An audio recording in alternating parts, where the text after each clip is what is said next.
Flight marks the return of Robert Zemeckis to live action because it's been over a decade since his last live action film, which was Castaway in 2000. And he proves with Flight that not only can his films get better after time, but they can get much more emotional. And you didn't think that was possible for a man who did Forrest Gump and Castaway, but it's true. Flight follows the life of Whip Whitaker, a pilot who has a severe drinking problem and manages to save a plane full of passengers while I can only say he's completely off his face.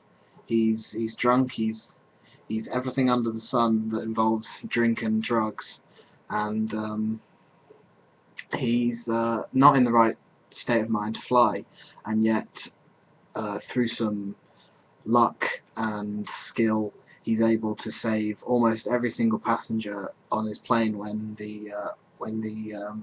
there's a malfunction and the plane starts dropping out of the sky.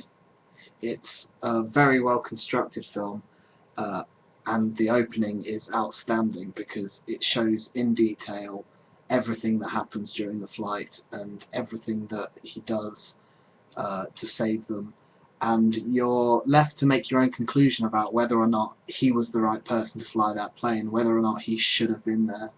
And it's very hard to make a judgment on it because Denzel Washington's so dynamic and so charismatic in the role that for some reason you trust and believe in this man who you really shouldn't, because as the film goes on you see a different side of him. You see the addicted side of him, and it's something that is thoroughly unpleasant, and it starts pushing people away as it has done for, I imagine, his entire life. The film only really covers a small period of his life following the accident and the investigation afterwards and the effects it has on his personal life. But it also looks at all the things that he's lost along the way and all the things that he wish he hadn't done, and yet he's so wrapped up in his own bubble of addiction that he can't think about them. He can't talk about them, and it's essentially a film about the destruction of a man's life. And Forrest Whitaker is fantastic in the role, and I believe that he was more deserving of the Oscar this year than Daniel Day-Lewis, despite the fact that Day-Lewis was amazing in Lincoln. I just feel as though this thoroughly deserved more recognition than he got because he was excellent in it.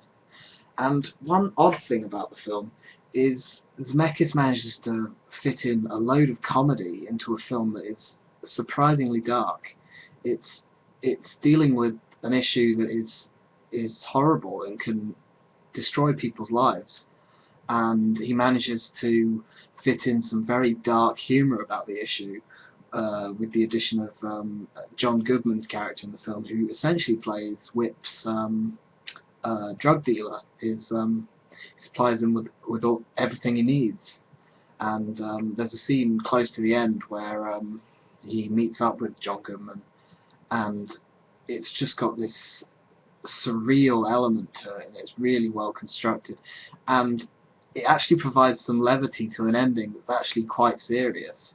So you've got this completely ludicrous scene about 20 minutes from the end that is just pure comedy, and it's really funny, and I'm not sure if it's supposed to be, but that's the way I perceived it, and it just shocks you that you can find humour out of such a devastating situation.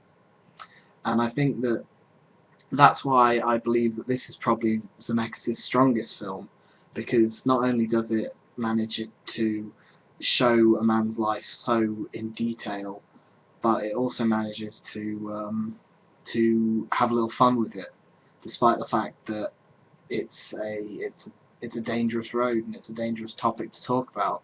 He manages to fit in enough comedy and enough emotion to make it all worth it, and that's why I give this film a 9 out of 10, despite the fact that people say the ending is is quite generic.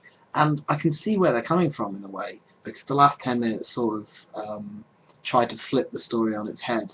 And it works to some extent, but also you feel like it's a little unnatural for the character. But I think in a Zemeckis world, it really isn't.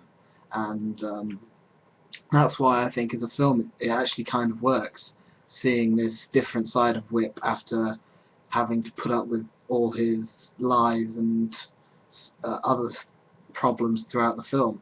You get to see a version of him that's unencumbered by everything that's happened to him, and it's a surprisingly powerful ending, despite the fact that at times you get that feeling that it just wouldn't really happen in real life.